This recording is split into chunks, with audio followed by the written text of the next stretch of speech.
Specifically with sexual addiction and betrayal trauma, it's severe, and the relational injury it's extreme and has, I think, some unique elements. And so in your work and your experience, what makes sexual betrayal so damaging to a relationship or a marriage? Yeah, that's a huge question. We could probably spend the rest of our time just Mm-hmm. digging into that question.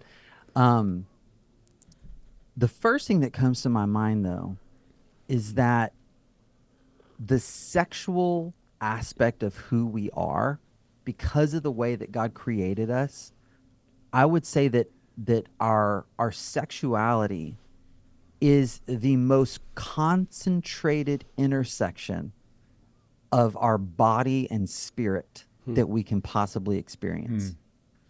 Um, you cannot be sexual without being spiritual in some form. I'm not saying healthy spirituality, but Yeah. and I have long argued, describe your sexual life to me, and I can tell you about your spiritual life. Hmm. But the reverse is true as well. Tell me, let me investigate, let me poke around with your spiritual life, and I can talk to you and tell you things about your sexual life. Sex really is this window to the soul, and that goes back to how God created us, right? The very first command of God, be fruitful and multiply and fill the earth, that required sex. You could not be sexually or spiritually obedient to God without being sexual. I mean, this is absolutely fundamental to who we are. And so when that part of us is injured, when that part of us experiences a wound, experiences um, a perpetration, okay, it goes as deep as it can. I actually just got out of a group meeting. So I have a group coaching program for couples who are healing from this. And I was with about six couples who are in this phase of like grieving together. So they're a little further along. And we spent an hour talking about the sexual wound of betrayed partners. And it was breathtaking. I think it really speaks to what we see happening in society, where the reverse is really true, that we're trying to so disengage sexuality and the body from anything real and meaningful, and just commodify it or make it, well, it's just my body, and it doesn't really affect my soul. And I think we often see that happening, that whatever God has designed in a fallen culture, we're trying to implement the reverse, and seeing the tragic outcomes of it, and seeing the devastation that happens when people have very misordered sexual lives and use it kind of cheaply, or think of it as nothing, when there's a reality that it is deeply meaningful. And I think whether people realize that or not, they're experiencing a soul sickness by what they do with their body.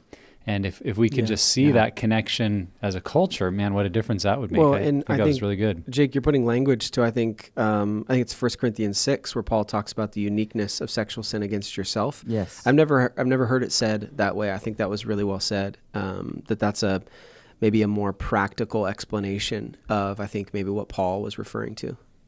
Yeah, and it goes all the way back to Genesis 3, right? So if you think about the story of the fall, that was not a sexual sin. Don't eat from that tree.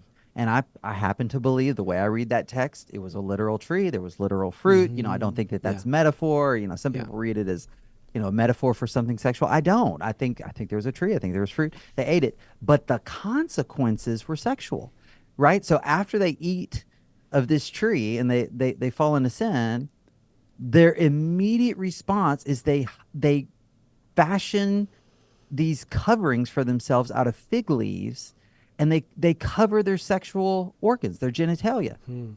What is that? Why is there this sexual reaction to a non-sexual sin? Because I think it's because that is the most vulnerable part of who we are. It is the most clear insight into our spiritual state. And now that shame has been introduced, because they were Hmm. naked without shame, and now they're hiding themselves. Why? Because it's no longer safe for me to be this vulnerable with you if you can disobey God like that. I just saw you do it. Hmm.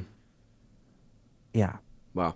And that is that compartmentalization. That's that, okay, if I can just hide this sexual part of me, or if I can just separate this sexual part of me from the rest of me, then I'll be okay.